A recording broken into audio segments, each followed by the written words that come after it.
Langmao kwbangma nokbar kotor phaio dukho kosto haya saya ruaima kapma phaio o nokbar kotorno khak rakhe soyui katayui tongmani no hino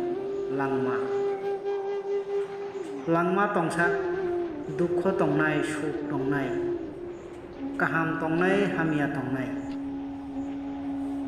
kapma tongnai munaima tongnai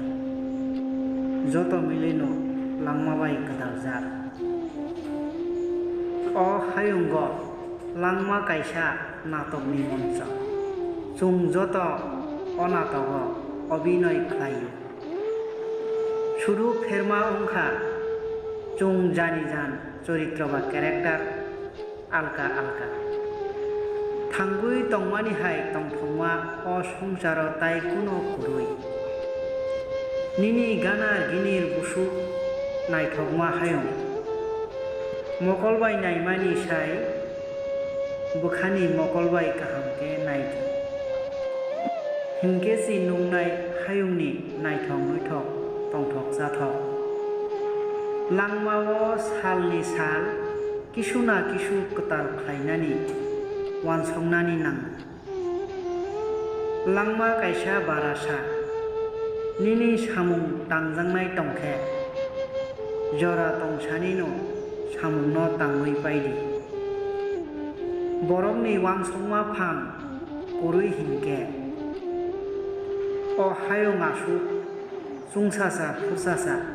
ongla khamung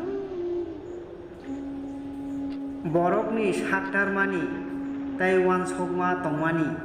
bagoino o hayung asuk chakha Langma ongkha Kaisa Laiboma o Laibomao chini Langmani Kokthai chungno ma suinai Langma Kaisa kufur kagos Langmani o kufur kagojo kebu suimano kaisa kaino lekha buthai borok muito khlaio borokni Langmani Kokthai kisu haijaita jorabo kayo bubuno puito sanai bubuno puito saya confuse ongoi thango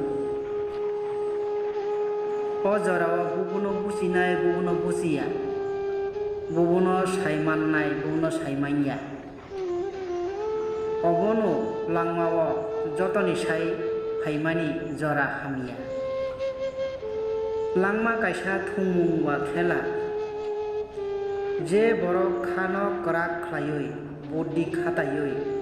kosto mehnat khlaiman bono o thumungno jiti mannai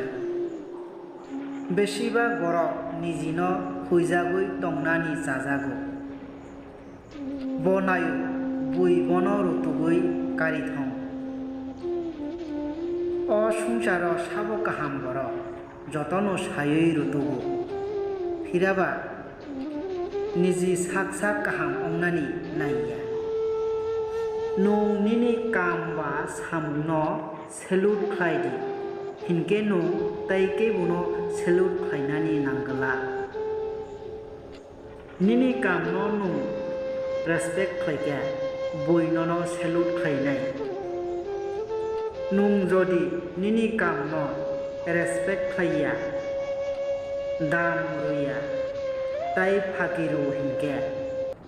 nung boino salute ma khlainai langmano surungma tai surungmano langma aw khapangni lukusong norok jodi ani channel o katar ongoi tongoke please ani channel o subscribe khaidi